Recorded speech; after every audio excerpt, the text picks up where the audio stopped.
I broke off a piece of cookie and tossed it to the mouse in the corner, because if it weren't for that little mouse, I would have never found any food. After regaining some energy, I accidentally found a fidget spinner inside the package box. So I started playing with it without thinking. But when it finally stopped spinning, something suddenly clicked in my mind. I immediately looked up at the air cooler above me. A bold idea flashed through my head. I grabbed a steel pipe from the shelf and aimed it at the fan cover of the cooler. Using the lever principle, I kept pressing hard. Soon I managed to pry the cover loose. Then I lifted the pipe again, aimed at the spinning fan blades, and with my frozen hands I struck with all my strength, but the pipe was bounced right off. Sharp pain shot through my frostbitten hands. The fan kept spinning wildly, and the temperature in the freezer had dropped to minus 17 degrees. I was already falling into despair, but when I saw the little mouse still struggling to stay alive, I tucked it into my coat to keep it from freezing. Just as I was ready to give up, my fingers touched a lighter inside my bag. I hurried to light it up. It was only a tiny flame, but it instantly gave me hope. Then I took out my college admission letter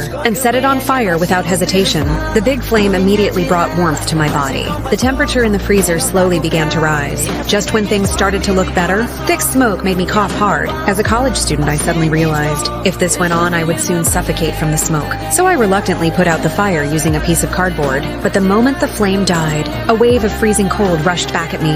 Then, in the burned remains, I found something surprising. The image on it suddenly gave me an idea. I used every bit of my strength to stand up and began moving boxes inside the freezer. After a lot of effort, I managed to build a small makeshift igloo. It wasn't airtight, but it could block out most of the cold wind. Then I curled up inside the tiny space and kept lighting the lighter again and again, hoping the small flame could keep me alive until rescue came. But after just 2.5 minutes, the lighter ran out of fuel, and I could no longer hold on. I passed out completely. When I woke up again, I saw the little mouse lying motionless on the ground. Seeing my only companion like that, I tried to reach over to check on it, but sudden pain shot through my arm. That's when I realized my arm had frozen to the cardboard beneath me. I had no choice but to tear it free by force. When I finally got to the mouse, it was completely frozen. My last bit of hope vanished, and I no longer had the strength to go on. Just when I thought I was about to die, the door of the freezer slowly opened.